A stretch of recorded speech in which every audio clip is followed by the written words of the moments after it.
Hello friends, welcome back. അപ്പോൾ ഇന്ന് garden video ചെയ്യാമെന്ന് കരുതിയിട്ട് നോക്കുമ്പോൾ മുറ്റത്ത് നിറയെ ഇലകളും ഒക്കെ ഉണ്ട്. അപ്പോൾ അതൊക്കെ ഒന്ന് ക്ലീൻ ചെയ്യാം. അല്ലെങ്കിൽ രാവിലെ ഒന്ന് ക്ലീൻ ചെയ്യണം. നിറയെ ഇലകളൊക്കെ ഉള്ളതുകൊണ്ട് തന്നെ വൃത്തിയാക്കി ഇട്ടാൽ തന്നെ ഭംഗിയുണ്ടാവുള്ളൂ മുറ്റം കാണാനായിട്ട്. അപ്പോൾ അതൊക്കെ ഒന്ന് പെട്ടെന്ന് ക്ലീൻ ചെയ്യാം. പിന്നെ മഴ ആയതുകൊണ്ട് അവിടെ ഇവിടെയൊക്കെ ചെറിയ വെള്ളവും നനവും ഒക്കെ ഉണ്ട്. അപ്പോൾ അതുകൊണ്ട് നനഞ്ഞെടുക്കുന്ന സമയത്ത് മുറ്റം ക്ലീൻ ചെയ്യാനായിട്ട് ഭയങ്കര ബുദ്ധിമുട്ടാണ്. ഇലകളൊക്കെ അടിച്ചാൽ പോരാണ്ട്, എന്നാലും പറ്റുന്ന രീതിയിലൊക്കെ എല്ലാ ഭാഗത്തു കൂടിയും ഒന്നും ക്ലീൻ ചെയ്തെടുക്കുകയാണ്. അപ്പോൾ ഈ പൂക്കളുടെ ഇപ്പം മഴ ആയതുകൊണ്ട് തന്നെ പൂക്കളൊക്കെ പെട്ടെന്ന് തന്നെ ഇങ്ങനെ കൊഴിഞ്ഞ് പോകും. അപ്പോൾ പൂക്കളുടെ ഇലകളും പെറ്റൽസൊക്കെ വീണിട്ട് ടൈലിൽ ഇങ്ങനെ ഒട്ടിപ്പിടിച്ചിരിക്കുന്നത് കൊണ്ട് തന്നെ കുറേ പണിപ്പെട്ടാണ് ഈ മഴക്കാലത്ത് നമ്മൾ മുറ്റം ക്ലീൻ ചെയ്യുന്നത്. അപ്പോൾ അതെല്ലാം ചെയ്ത് കഴിഞ്ഞ് നമ്മൾ അങ്ങനെ ക്ലീൻ ചെയ്തിട്ട് ഇങ്ങനെ മുറ്റം കാണുമ്പോൾ നല്ല ഭംഗിയല്ലേ. എനിക്ക് ഇങ്ങനെ മുറ്റത്ത് ഇലകൾ കാണുമ്പോൾ ഭയങ്കര ഒരു ഇറിറ്റേഷനാണ്. അപ്പോൾ അതെല്ലാം ക്ലീൻ ചെയ്ത് നോക്കുമ്പോൾ കുറച്ച് ചെടികളൊക്കെ മഴ ഇടയ്ക്കൊക്കെ കിട്ടുന്നുണ്ട്, എങ്കിലും ചില ചെടികളൊക്കെ ചൈനീസ് ബോൾസം പോലുള്ള ചില ചെടികളൊക്കെ ഇങ്ങനെ വാടി നിൽക്കുന്നുണ്ട്. മഴ കിട്ടുന്ന ഭാഗത്ത് കുഴപ്പമില്ല. ഈ മരത്തണലിലും ഒക്കെ വച്ചിരിക്കുന്ന ചെടികൾക്ക് അത്യാവശ്യം കുറച്ച് വെള്ളം കിട്ടിയാലാണ് ഒരു ഉഷാറായിട്ട് നിൽക്കുകയുള്ളൂ. അപ്പോൾ ഞാൻ കരുതി ചെറുതായിട്ടൊന്ന് നനച്ചു കൊടുക്കാം. ഇവിടെയൊക്കെ നല്ല മഴ കിട്ടുന്ന സ്ഥലമുണ്ട്. ഇവിടുത്തെ ചെടികൾക്കൊന്നും കുഴപ്പമില്ല. ഈ ഷെയ്ഡിലിരിക്കുന്ന ചെടികൾക്കൊക്കെ ചെറിയൊരു വാട്ടം വന്നിട്ടുണ്ട്. മഴയാണെങ്കിലും അങ്ങനെ ശക്തമായിട്ടുള്ള മഴയൊന്നുമല്ലല്ലോ. നല്ല തോരാതെ മഴ പെയ്താൽ മാത്രമേ ചെടികളിലെ ചട്ടികളിലേക്ക് നന്നായിട്ട് വെള്ളം കിട്ടുള്ളൂ. അപ്പോൾ അതൊന്ന് നനച്ചു കൊടുക്കാമെന്ന് കരുതിയിട്ട് വാടിയ ചെടികൾ മാത്രം ഞാൻ നോക്കുകയാണ്. അപ്പോൾ ഈ ഒരു അരേലിയ പ്ലാന്റ് എല്ലാവർക്കും എനിക്ക് ഭയങ്കര ഇഷ്ടപ്പെട്ട ഒരു പ്ലാന്റാണ് കേട്ടോ. അപ്പോൾ ഇതിൻ്റെ ഒരു പ്രൊപ്പഗേഷൻ പലരും പറയുന്നുണ്ട്, കുത്തിയിട്ട് പ്രൊപ്പഗേറ്റ് ചെയ്യാനായിട്ട് കമ്പ് കുത്തി വെച്ചാൽ പിടിക്കാൻ ബുദ്ധിമുട്ടാണെന്ന്. അതിന് വേണ്ടിയിട്ട് ഇപ്പോൾ ഞാൻ ദേ ഒരു കൊമ്പ് കാണിച്ചു തരാം. ഇതിൻ്റെ ഈ ഒരു കൊമ്പ് ഇങ്ങനെ നമ്മൾ കട്ട് ചെയ്തെടുക്കുകയാണെങ്കിൽ കണ്ടോ, ഇത്ര നീളത്തിലുള്ള ഒരു കമ്പ്. ഇതിൻ്റെ താഴ്ഭാഗം കണ്ടില്ലേ? ഇതിൻ്റെ താഴ്ഭാഗത്തേക്ക് അധികം അത്ര ഒരു ഫ്രഷ് ആയിട്ടുള്ള ഒരു കമ്പല്ല, ചെറുതായിട്ട് ഇങ്ങനെ ഡ്രൈ ആയി തുടങ്ങിയിട്ടുണ്ടാവും. അപ്പോൾ ഈ ഒരു ഭാഗമാണ് നമ്മൾ കട്ട് ചെയ്ത് കുത്തി വെക്കണമെന്നുണ്ടെങ്കിൽ കിളിർത്ത് വരാനായിട്ട് ഭയങ്കര ബുദ്ധിമുട്ടാണ് കേട്ടോ. അപ്പോൾ അരേലിയയുടെ ഈ ഒരു ഭാഗം ഇത്രയും വെച്ചൊന്ന് കട്ട് ചെയ്യാം. ഇപ്പോൾ ഞാൻ എൻ്റെ ഒരു കയ്യിൽ മൊബൈലാണ്, അപ്പോൾ അതുകൊണ്ട് തന്നെ കുറച്ച് പണിപ്പെട്ടിട്ടാണ് ഞാൻ ഓക്കെ ഇതിങ്ങനെ കട്ട് ചെയ്തിട്ട് ആ പോർഷൻ കളയാം. ഈ ഒരു ഭാഗത്തുനിന്ന് താഴെ നിന്നുള്ള കുറച്ച് ലീഫ് ഒന്ന് മാറ്റി വെച്ചതിന് ശേഷം നമ്മൾ ഏതെങ്കിലും ഒരു കവറിലോ എന്തെങ്കിലും ഒന്ന് കുത്തി വച്ച് കൊടുത്തിട്ടുണ്ടെങ്കിൽ പെട്ടെന്ന് ഇത് കിളിർത്തി വരും. അതായത് ഇത്രയും തുമ്പ് മാത്രം മതി ഇത് മുളപ്പിച്ചെടുക്കാനായിട്ട്. അപ്പം ഞാനിങ്ങനെ പ്രൊപ്പഗേറ്റ് ചെയ്ത് വച്ചിരിക്കുന്നതാണ് ഇതെല്ലാം പല സമയത്ത് വച്ചിരിക്കുന്നത് കൊണ്ട് തന്നെ ഇതിൻ്റെ ഗ്രോത്തിൽ ചെറിയ വ്യത്യാസങ്ങളുണ്ട്. ഇത് നീഡിൽ പ്ലാന്റ് ആണ് കേട്ടോ. നല്ല ഭംഗിയാണ് ഷെയ്ഡിൽ വളർത്തിയിട്ടുണ്ടെങ്കിൽ കാണാനായിട്ട്. അപ്പോൾ ഇതെല്ലാം ഇങ്ങനെ പല പല സമയങ്ങളിൽ വച്ചിരുന്നത് കൊണ്ട് തന്നെ ഇനിയിപ്പോൾ വളർന്നു വരുമ്പോൾ നമുക്കൊന്ന് ലെവലാക്കി കൊടുത്താൽ മതിയല്ലോ. ഇതുപോലെ ഈ ബോർഡറിലൊക്കെ വെച്ച് കൊടുക്കാനായിട്ട് നല്ല ഭംഗിയാണ് ഈ അരേലിയ പ്ലാന്റ്. ഗ്രീനായിട്ട് നിന്നോളും. കുറച്ച് വെയിൽ തട്ടിയാൽ ഇത്തിരി യെല്ലോ കളറിലേക്ക് വരും. വെയിലില്ലെങ്കിൽ നല്ല ഗ്രീനായിട്ട് നിന്നോളും. എനിക്കിങ്ങനെ ഗ്രീനായിട്ട് നിൽക്കുന്നത് കാണാനാണ് ഇഷ്ടം. ഇവിടെ ഇത്തിരി തണലാണ്.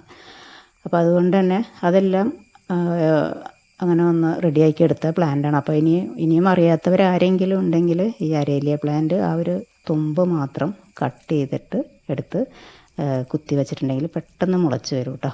മറ്റേതാണെങ്കിൽ ഒരു 10 കുത്തിയോ 1-2 ബൈലക്കിൽ ഇങ്ങനെ കിളിർത്തൊക്കെ വരും. പക്ഷേ ഇതാകുമ്പോൾ നമുക്ക് 100% ഷുവറാണ് അത് കിളിർത്ത് വരും. മഴക്കാലത്താകുമ്പോൾ പ്രത്യേകിച്ചും, അതല്ലെങ്കിൽ തണലത്ത് വയ്ക്കാം. പിന്നെ നോക്കുമ്പോൾ വാടി നിന്ന ചെടികൾക്ക് റോസയ്ക്കൊക്കെ എപ്പോഴും നല്ല നനവ് വേണം, വെയിലും വേണം, എന്നാൽ കടഭാഗം നല്ല തണുപ്പും വേണം. റോസിൻ്റെ ഒരു പ്രത്യേകത അതാണ്. എന്നാലേ അതിൽ പൂവ് നല്ല ഉഷാറായിട്ട് നിൽക്കുകയുള്ളൂ, അല്ലെങ്കിൽ അതിൻ്റെ കമ്പുകൾ ഇങ്ങനെ ഉണങ്ങിപ്പോകും. അപ്പം നനക്കലൊക്കെ കഴിഞ്ഞ് ഈ ഒരു ഭാഗമൊക്കെ നന്നായിട്ട് മഴ കിട്ടുന്ന സൈഡാണ്. അപ്പോൾ അതുകൊണ്ട് വെള്ളത്തിൻ്റെ ആവശ്യമില്ല, എന്നാലും ഒരുപാട് കീടങ്ങളുടെ അറ്റാക്ക് വരുന്ന ഒരു ടൈമാണ് ഈ മഴക്കാലം. അപ്പോൾ അത് നമ്മൾ ഡെയിലി ഒന്ന് നടന്ന് നോക്കി എടുത്ത് മാറ്റിയാലൊക്കെയാണ് അത് നന്നായിട്ട് വളർന്നു വരുള്ളൂ. ചൈനീസ് ബോൾസം ഈ സമയത്ത് പൂവുണ്ടാകും, പക്ഷെ ഒരുപാട് മഴ നനഞ്ഞാൽ അതിൻ്റെ ഈ മഷിത്തണ്ട് പോലെയാണല്ലോ, ഭയങ്കര സോഫ്റ്റ് ആയതുകൊണ്ട് ഇതെല്ലാം ഷെയ്ഡിൽ വെച്ചിരുന്നതാണ്. ഇപ്പോൾ കുറച്ചൊന്ന് മഴ ചെറുതായിട്ടൊന്ന് കുറഞ്ഞപ്പോൾ എടുത്ത് ഞാൻ വീണ്ടും പുറത്ത് വെച്ചതാണ്. അതുപോലെ തന്നെ ഫ്ലെയിം വയലറ്റ്, ഇത് നല്ല ഭംഗിയാണ്. പച്ച കളറും റെഡ് പൂക്കളും കൂടി വരുന്ന ആ ഒരു കോമ്പിനേഷൻ.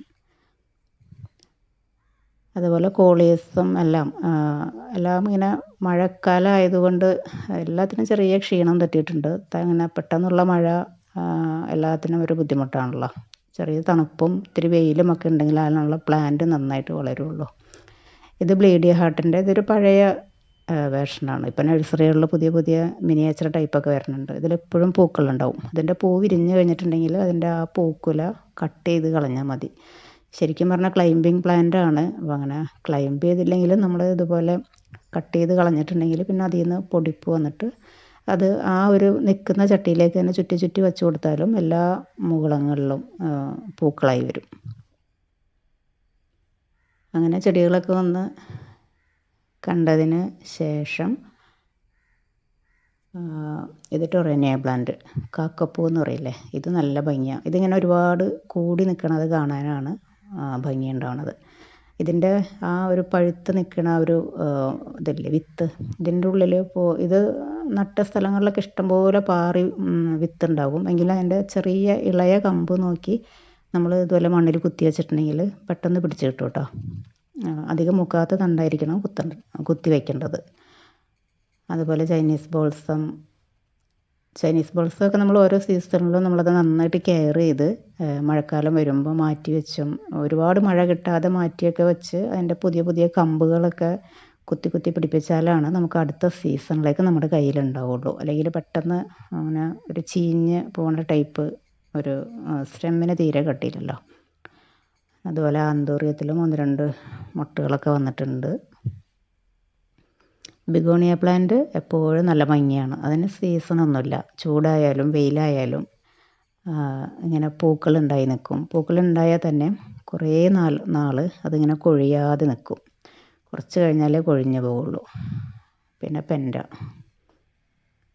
പെൻഡാസും നല്ല ഭംഗിയാണ് പൂക്കളിട്ട് നിൽക്കുമ്പോൾ കാണാൻ. പൂ കൊഴിഞ്ഞ് പോയിട്ടുണ്ടെങ്കിൽ അതിൻ്റെ ആ മുകൾ ഭാഗം കട്ട് ചെയ്ത് കൊടുക്കുക. അപ്പോൾ പുതിയ പുതിയ ബ്രാഞ്ച് വന്നിട്ട് അതിലും പൂക്കളുണ്ടാവും. പിന്നെ പെൻഡാസിന് ഒരുപാട് വെയിലത്ത് പെൻഡാ പ്ലാന്റിന് വെയിൽ ഒരുപാടുണ്ടായ ഇലകളൊക്കെ ചുരുങ്ങി ചെറുതായിട്ട് നിൽക്കും. കുറച്ചൊരു തണലാണ് അതിനിഷ്ടം. അതുപോലെ അരേലിയ പ്ലാന്റും ഇതുപോലെ നമുക്ക് ബോൾ ഷേപ്പിലൊക്കെ കട്ട് ചെയ്ത് നിർത്തിയാലും നല്ല ഭംഗിയുണ്ടാകും.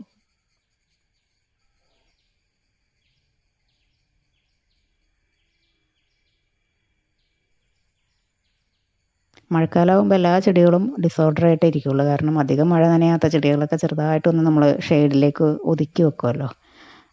കണ്ടിന്യൂസ് ആയിട്ട് ഇങ്ങനെ ചട്ടിയിലേക്ക് വെള്ളം കുത്തി വീണിട്ടുണ്ടെങ്കിൽ ചില ചെടികളെങ്കിലും നമ്മുടെ കയ്യിൽ നിന്ന് നശിച്ചു പോകും. ഇത് ജമന്തി നിറയെ പൂവുണ്ടായിരുന്നതാണ്. ഇപ്പോൾ കുറേയൊക്കെ പോയിട്ടുണ്ട്. ഇനി അതുകൂടി അങ്ങോട്ട് പോയി കഴിഞ്ഞിട്ട് വേണം അതിൻ്റെ ആ ഒരു ബ്രാഞ്ച് ഒന്ന് കട്ട് ചെയ്ത് മാറ്റാൻ. ഇലച്ചെടികളൊക്കെ അത്യാവശ്യം ഇപ്പോൾ വെയിൽ കിട്ടുന്ന ഭാഗത്ത് വയ്ക്കാം. അതല്ലെങ്കിൽ അതുപോലെ പാർഷ്യലി ഷെയ്ഡായിട്ടുള്ള ഭാഗത്ത് വെക്കാം. തീരെ വെയിലില്ലാത്ത ഭാഗത്ത് വെക്കുമ്പോഴാണല്ലോ അതിന് ഇലയ്ക്കൊക്കെ നല്ല കളറുള്ള ചെടികളാണെങ്കിൽ കളറ് വരും. അതല്ലെങ്കിൽ ഒരു ലൈറ്റ് യെല്ലോയിഷിലേക്ക് മാറും നല്ല വെയിലടിച്ചിട്ടുണ്ടെങ്കിൽ. അതുപോലെ തന്നെ ബ്രൈഡൽ ബൊക്കെ അതങ്ങനെ പടർന്ന് കയറിയിരിക്കുന്നതാണ്. അപ്പോൾ അത് കട്ട് ചെയ്യാൻ നോക്കുമ്പോൾ അതിൽ കുറച്ച് മുട്ടുകളൊക്കെ ആയിട്ട് അപ്പം ഇനിയിപ്പോൾ അത് വിരിഞ്ഞിട്ട് കട്ട് ചെയ്യാമെന്ന് കരുതി. ബ്രൈഡൽ ബൊക്കെ ഒരുപാട് അങ്ങനെ പടർത്തി കഴിഞ്ഞിട്ടുണ്ടെങ്കിൽ ഇങ്ങനെ കാട് പോലെ വളരുള്ളൂ. പൂക്കൾ കുറവായിരിക്കും. അപ്പോൾ പൂക്കളിട്ട് കഴിഞ്ഞാൽ കട്ട് ചെയ്ത് കൊടുക്കുക. അപ്പോൾ അധികം ഹൈറ്റ് ഇല്ലാണ്ട് അധികം പടർന്നൊന്നും കയറാതെ നിറയെ പൂക്കളുണ്ടാവും. അഡീനിയം മഴയത്തുനിന്ന് മാറ്റി വയ്ക്കണതാണ് നല്ലത്. മഴ അധികം കൊണ്ടിട്ടുണ്ടെങ്കിൽ അതിൻ്റെ റൂട്ട് പെട്ടെന്ന് ചീഞ്ഞു പോകും. അല്ലെങ്കിൽ നല്ല വെള്ളം ഇങ്ങനെ വാർന്ന് പോകുന്ന രീതിയിലുള്ള ചട്ടിയിലായിരിക്കണം ഈ അടിയനം വയ്ക്കേണ്ടത്. ഒരുപാട് നനവും വെള്ളമൊന്നും ആവശ്യമില്ല. അതുപോലെ റോസൊക്കെ മഴ പെയ്തിട്ട് ഇങ്ങനെ കൊമ്പ് ചാഞ്ഞ് നിൽക്കുകയാണ്. അപ്പോൾ അത് പൂക്കളൊക്കെ കഴിഞ്ഞിട്ട് വേണം കട്ട് ചെയ്ത് കൊടുക്കാൻ. ചെത്തിപ്പൂവിലൊക്കെ നിറയെ കീടങ്ങളും പുഴുവൊക്കെ ആയിരുന്നുണ്ട്. അപ്പോൾ രണ്ടാമതെല്ലാം നമ്മളത് ചെക്ക് ചെയ്തൊക്കെ എല്ലാ ദിവസവും നോക്കി അതിനെ പുഴുക്കളെയൊക്കെ നശിപ്പിച്ച് കളഞ്ഞാലാണ് അതിൽ ആ ബഡ്സൊക്കെ ഒന്ന് വിരിഞ്ഞ് കിട്ടുള്ളൂ. അല്ലെങ്കിൽ ഇങ്ങനെ മാറാല കെട്ടിയിട്ട് പെട്ടെന്ന് പോകും. അപ്പോൾ ഞാനിതിന് പെസ്റ്റിസൈഡ് എന്ന് വെച്ചിട്ടുണ്ടെങ്കിൽ കൊടുത്തത് സോപ്പ് വാട്ടറാണ് കേട്ടോ. സോപ്പ് വാട്ടർ രാവിലെയോ വൈകിട്ടോ എപ്പോഴെങ്കിലും ഒന്ന് സ്പ്രേ ചെയ്ത് കൊടുക്കുക. നല്ല മഴ പെയ്യുന്ന സമയത്താണെങ്കിൽ പിന്നെ സ്പ്രേ ചെയ്തിട്ട് കാര്യമില്ലല്ലോ. അപ്പോൾ നമ്മൾ പുഴുക്കളെയും കീടങ്ങളെയൊക്കെ നേരിട്ട് തന്നെ പോയി കണ്ട് നശിപ്പിക്കുക. അപ്പോൾ ഞാനിങ്ങനെ മുറ്റത്തുനിന്ന് കയറാൻ നേരം നോക്കുമ്പോൾ ഇവിടെ കണ്ട ഈ അടയ്ക്കാമരത്തിൻ്റെ പൂങ്കുല ഇങ്ങനെ പൊട്ടി പൊട്ടി വീഴണ സൗണ്ടും ഉണ്ട്. ഈ വെളുത്ത കളറുള്ള എള്ള് പോലെ അത് ഇതിൽ കാണാൻ പറ്റുമോ അറിയില്ല. അത് നിറയെ താഴേക്ക് ഇങ്ങനെ വീഴണുണ്ടപ്പോൾ ചെറുതായിട്ടൊന്ന് വീഡിയോ എടുത്തതാണ്. നല്ല ഭംഗിയുണ്ടായിരുന്നു. ഞാൻ നേരിട്ട് ഈ അടയ്ക്കാമരത്തിൻ്റെ പൂങ്കുല ഇങ്ങനെ പൊട്ടി പൊട്ടി വീഴണത് ആദ്യമായിട്ടാണ് കാണുന്നത്. മുറ്റമൊക്കെ ക്ലീൻ ചെയ്യുമ്പോൾ കുറേ കാണാറുണ്ട്, പക്ഷേ ഇതിപ്പോൾ ലൈവായിട്ട് കണ്ടപ്പോൾ ഒന്ന് ഷൂട്ട് ചെയ്തതാണ്. അപ്പോൾ ഇത്രയേ ഉള്ളൂ ഇന്നത്തെ വീഡിയോ. അപ്പോൾ ഈ വീഡിയോ കണ്ടുകൊണ്ടിരിക്കുന്ന സമയത്ത് നിങ്ങൾക്ക് ഇഷ്ടപ്പെടുകയാണെങ്കിൽ മറക്കാതെ തന്നെ ഒന്ന് ലൈക്ക് ചെയ്തേക്കണം കേട്ടോ. അപ്പോൾ ഇനി അടുത്ത വീഡിയോയിൽ കാണുന്നത് വരെ താങ്ക് യു.